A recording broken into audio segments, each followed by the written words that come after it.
which you can say geographically I'm a Hindu but not religiously. Hope that answers the question. I am Rubina Attar, and my question to you is, though there are many similarities in Islam and Hinduism, when a Muslim girl marries a Hindu boy, it is not accepted by our society, though she might succeed in bringing him to Islamic way of living. Yet, when a Muslim boy marries a Hindu girl, converts her to Islam, but later on she never accepts Islamic etiquettes, so what should be done? Please, can you suggest steps or measures which should be there in such marriages?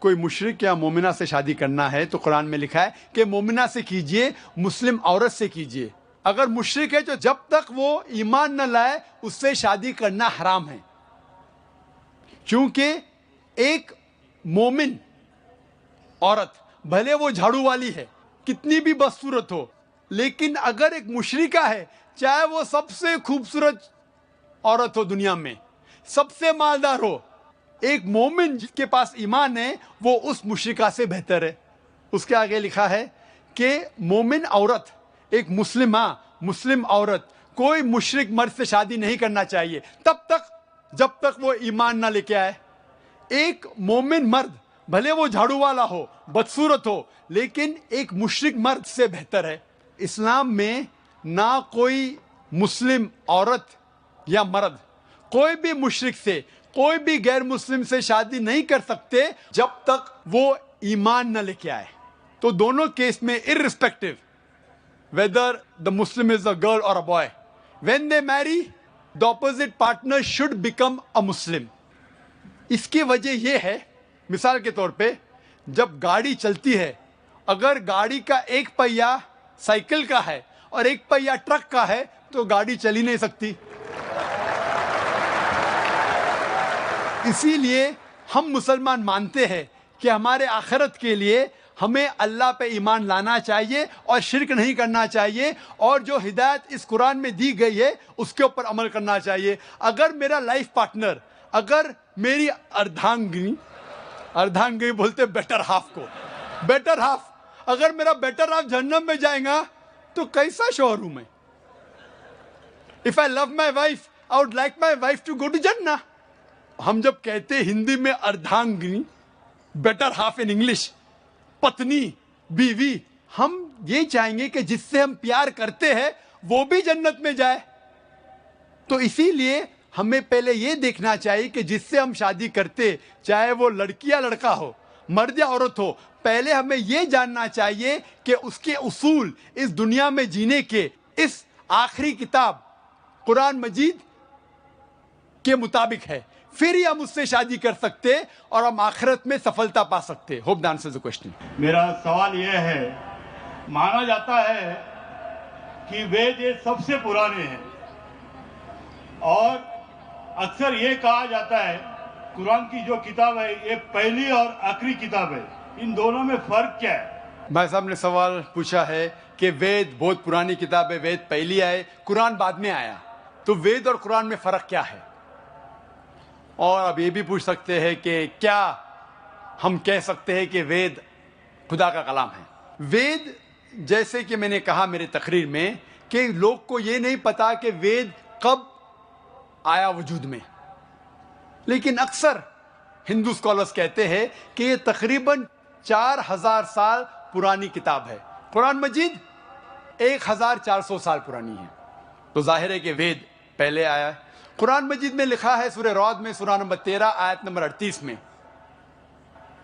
لِكُلِّ اجلٍ کتاب, ہر دور میں اللہ نے ایک کتاب نازل کی. نام سے صرف 4 کتابوں کا ذکر ہے, توراہ, زبور, انجیل اور قرآن. توراہ وہ وحی ہے, وہ کتاب ہے جو اللہ تعالیٰ نے موسیٰ علیہ السلام پہ نازل کی. زبور وہ کتاب ہے, وہ وحی ہے جو داؤد علیہ السلام پہ نازل کی. انجیل وہ کتاب, وہ وحی ہے جو اللہ سبحانہ و تعالیٰ نے عیسیٰ علیہ السلام پہ نازل کی. اور قرآن مجید اللہ سبحانہ و تعالیٰ کی آخری کتاب, آخری وحی ہے جو آخری پیغمبر محمد صلی اللہ علیہ وسلم پہ نازل کی. لیکن نام سے صرف 4 کتابوں کا ذکر ہے قرآن میں, لیکن قرآن میں لکھا ہے کہ اللہ تعالیٰ نے کئی کتابیں بھیجی, صحف ابراہیم اور کئی کتابیں. تو آپ کا سوال ہے وید اور قرآن میں فرق کیا ہے؟ جتنے بھی کتابیں قرآن مجید کے پہلے آئے وہ صرف اپنے لوگوں کے لیے آئے تھے, اور وہ سارا پیغام جو کتاب میں لکھا ہے اس کتاب میں وہ محدود تھا صرف ایک وقت کے لیے. مثال کے طور پہ انجیل نازل کیا اللہ نے عیسیٰ علیہ السلام پر, صرف تھا بنی اسرائیل کے لیے, سارے انسانیت کے لیے نہیں تھا. لیکن کیونکہ قرآن مجید آخری کتاب ہے اللہ کی, وہ صرف مسلمانوں یا عربوں کے لیے نہیں, سارے انسانیت کے لیے ہے. پہلا نقطہ یہ جاننا چاہیے کہ وید کا ذکر قرآن میں نہیں ہیں لفظ سے. یہ کہا گیا ہے کہ ہر دور میں کتاب آئی. تو ظاہر ہے کہ ہندوستان میں بھی شاید کوئی کتاب آئی. کون سی کتاب ہے ہمیں نہیں پتا. وید کا ذکر نہ قرآن میں ہے نہ صحیح حدیث میں. لیکن اسی لیے میں یہ نہیں کہہ سکتا ہوں کہ وید خدا کا کلام ہے. 100% نہیں کہہ سکتا ہوں کیونکہ نام سے وید کا ذکر قرآن میں موجود نہیں. میں یہ کہہ سکتا ہوں کہ ہو سکتا ہے میں بھی وید خدا کا کلام ہے. ہو سکتا ہے, نہیں بھی ہو سکتا, مجھے نہیں پتا. لیکن اگر وید اللہ کا کلام تھا, اگر مان لو بحث کے طور پہ, if we agree for sake of argument, کیا وید خدا کا کلام ہے, تو صرف وہ اس وقت کے لیے تھا اور ان لوگوں کے لیے تھا, آج کے لیے نہیں. آج ہمیں ماننا چاہیے آخری کلام, آخری کتاب قرآن مجید میں. وید اگر مان لو خدا کا کلام تھا بھی تو صرف اس وقت کے لیے تھا اور ان لوگوں کے لیے تھا. اور جتنے بھی کتابیں قرآن مجید کے پہلے آئے اس میں ملاوٹ ہو چکی ہے, چاہے وہ بائبل ہو, چاہے وہ وید ہو. ہندو دھرم کے اسکالرز کہتے ہیں وید میں بہت ملاوٹ ہے. وید میں کئی چیزیں ہیں جو میں مان نہیں سکتا صحیح ہے, کتنے ان سائنٹیفک چیزیں ہیں, کانٹرڈکشنز ہے. تو میں ڈاکٹر ہونے کے لحاظ سے یہ نہیں مان سکتا ہوں, یہ غلطیاں خدا کے نام پہ نہیں لکھ سکتا ہوں. میں نے میرے تقریر میں صرف وید کی اچھی باتیں بیان کی, جو باتیں قرآن سے ملتی ہے. قرآن کے اور ایک نام ہے فرقان. فرقان مطلب حق اور باطل کے درمیان فرق کرنے کی کتاب. تو جو چیز قرآن سے ملتی ہے ہمیں کوئی اعتراض نہیں ماننے کے لیے کہ یہ پورشن, یہ بھاگ وید کا خدا کی طرف سے ہے. لیکن پوری کتاب, جتنے بھی کتابیں قرآن کے پہلے آئے, دور کے وجہ سے, سال گزرنے کے وجہ سے ان میں ملاوٹ آ چکی ہے. لیکن قرآن میں اللہ تعالیٰ فرماتے سورہ ہجر میں, سورہ نمبر 15 آیت نمبر 9 میں, ہم نے قرآن نازل کیا اور ہم قرآن کی حفاظت کریں گے. اسی لیے وید اگر خدا کی کتاب تھی اس وقت کے لیے تھی, ان لوگ کے لیے تھی. آج ہمیں ماننا چاہیے آخری کتاب قرآن مجید, چاہے آپ سعودی میں جی رہے ہیں یا امریکہ میں یا ہندوستان میں یا پاکستان میں, آپ کو ماننا چاہیے آخری کتاب اللہ کی, خدا کی قرآن. اسی طریقے سے ایک شخص نے مجھ سے پوچھا تھا کیا ہم مان سکتے ہیں کہ شری رام اور شری کرشن خدا کے بھیجے ہوئے پیغمبر ہے. قرآن میں آتا ہے سورہ فاتر سورہ نمبر 35 آیت نمبر 24 میں کہ اللہ نے ہر قوم کے پاس ایک پیغمبر بھیجا ہے. نام سے صرف 25 پیغمبروں کا ذکر ہے قرآن میں, صرف 25. لیکن ہمارے آخری پیغمبر محمد صلی اللہ علیہ وسلم کہتے ہیں کہ اللہ نے اس زمین پہ 1,24,000 پیغمبروں کو بھیجے ہیں. نام سے صرف 25 کا ذکر ہے. تو اگر کوئی شخص مجھ سے پوچھتا ہے کہ شری کرشن یا شری رام کیا پیغمبر ہو سکتے ہیں خدا کے, تو میں یہ کہہ سکتا ہوں کیونکہ ان کا نام قرآن میں موجود نہیں ہے, ہو بھی سکتے ہیں نہیں بھی ہو سکتے ہیں. کچھ لوگ کہتے ہیں رام علیہ السلام. رام علیہ السلام میں نہیں کہہ سکتا, وہ پیغمبر ہو بھی سکتے نہیں بھی ہو سکتے. لیکن اگر وہ پیغمبر تھے تو صرف اس وقت کے لیے تھے اور ان لوگوں کے لیے تھے. جتنے بھی پیغمبر, آخری پیغمبر محمد صلی اللہ علیہ وسلم کے پہلے آئے, صرف ان لوگوں کے لیے تھے. آج ہمیں ماننا چاہیے آخری پیغمبر محمد صلی اللہ علیہ وسلم پہ ساری دنیا کو, ساری انسانیت کو. According to Islam, it is said that God has created human beings who would worship Him. But what is the reason behind creating human beings even though He had so many worshippers in the form of angels? ہمارے ہندو بھائی نے بہت اچھا سوال پوچھا ہے. اس نے کہا کہ خدا نے انسان کو بنایا ہے تاکہ وہ خدا کی عبادت کر سکے. ایسا ہی کہا گیا ہے قرآن میں بھی, سورہ دھریات میں سورہ نمبر 51 آیت نمبر 56 میں, وما خلقت الجن والانس الا لیعبدون.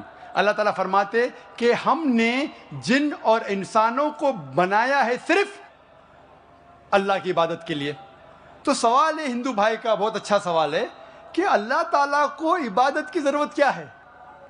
اتنی چیز ہے, فرشتے ہیں, تو انسان اللہ کی عبادت کیوں کرے؟ کیا اللہ کو ضرورت ہے؟ بہت اچھا سوال ہے, بہت اہم سوال ہے. مثال کے طور پہ ہم کہتے ہیں اللہ اکبر, اللہ بڑا ہے, اللہ مہان ہے. ہم اللہ مہان بولنے سے اللہ مہان نہیں ہو جاتا ہے. ہم بولے یا نہ بولے اللہ مہان ہے, اللہ اکبر ہے. ہم چاہے بولے یا نہ بولے اللہ کو فرق نہیں پڑتا. اگر ہم نہیں کہیں گے اللہ اکبر تو کیا اللہ نیچے ہو جائیں گا, اللہ کم ہو جائے گا؟ نہیں. کیوں ہم کہتے ہیں کہ اللہ مہان ہے؟ اللہ تعالیٰ فرماتے ہیں سورہ فاطر سورہ نمبر 35 آیت نمبر 15 میں لکھا ہے کہ اللہ doesn't require the creation but we require him. اللہ سبحانہ و تعالیٰ کو ہماری ضرورت نہیں ہے لیکن ہم کو اللہ کی ضرورت ہے. ہم اللہ سبحانہ و تعالیٰ کی تعریف کرتے ہیں, عبادت کرتے ہیں ہمارے فائدے کے لیے. مثال کے طور پہ جب بھی ہم کسی کی تعریف کرتے ہیں ہم اس کی بات مانتے ہیں. مثال کے طور پہ اگر آپ کی والدہ کو ہارٹ اٹیک ہوتا ہے اور آپ جانتے ہیں کہ ایک ہارٹ اسپیشلسٹ جو دنیا میں سب سے بہتر ہے وہ آپ کے پاس آتا ہے یا موجود ہے, اور ایک کویک ہے, ایک اجنبی انسان, اگر وہ اجنبی انسان آپ سے کچھ کہے گا کہ آپ کے والدہ کو بچانے کے لیے یہ چیز کرو, اور ایک مشہور ہارٹ اسپیشلسٹ جو آپ بھی جانتے ہیں اگر وہ کہیں گا کہ آپ کے والدہ کو بچانے کے لیے یہ کرو, آپ کس کی بات مانیں گے؟ آپ مانیں گے ہارٹ اسپیشلسٹ کی بات. کس کی بات؟ Heart specialist. کیوں؟ وہ ہارٹ اسپیشلسٹ مشہور ہارٹ اسپیشلسٹ ہے. اسی طریقے سے ہم جب اللہ کی عبادت کرتے ہیں, ہم مسلمان, ہم اللہ کی تعریف کرتے, الحمدللہ رب العالمین الرحمن الرحیم مالک یوم الدین, سب تعریف کرتے ہیں اللہ کی. جب ہم تعریف کرتے ہیں کہ وہ حاکم ہیں, وہ رحمت والا ہے, وہ سب سے بڑا ہے, سب سے زیادہ جاننے والا ہے, تو اللہ کو تو فرق نہیں پڑتا ہے. لیکن ہم جب ان کی تعریف کرتے ہیں اس اللہ کی, تو اللہ جو اپنی کتاب قرآن مجید میں ہدایت دے رہا ہے ہم اس کے اوپر عمل کرتے ہیں. ہم جب اس کی تعریف کرتے ہیں تو ظاہر ہے کہ اس کی ہدایت کے اوپر بھی عمل کریں گے. تو ہم تعریف کر رہے ہیں ہماری بھلائی کے لیے, ہم اس کی عبادت کر رہے ہیں ہماری بھلائی کے لیے. اللہ کو فرق نہیں پڑتا, اللہ کو ہماری ضرورت نہیں ہے, ہمیں اللہ کی ضرورت ہے. تو ہم جب تعریف کرتے ہیں ہمیں پتا چلتا ہے قرآن میں اللہ کہتے ہیں شراب مت پیو, تو ہم شراب پینا چھوڑ دیتے. فائدہ کس کا ہوتا ہے؟ اللہ کا. فائدہ ہوتا ہے ہمارا. ہم بیماری سے بچتے, سیروسس آف لیور سے بچتے, کینسر آف اسوفیگس سے بچتے, کینسر آف لیور سے بچتے. میں سینکڑوں بیماری کے نام لے سکتا ہوں ڈاکٹر ہونے کے لائق, اگر آپ شراب نہیں پیتے.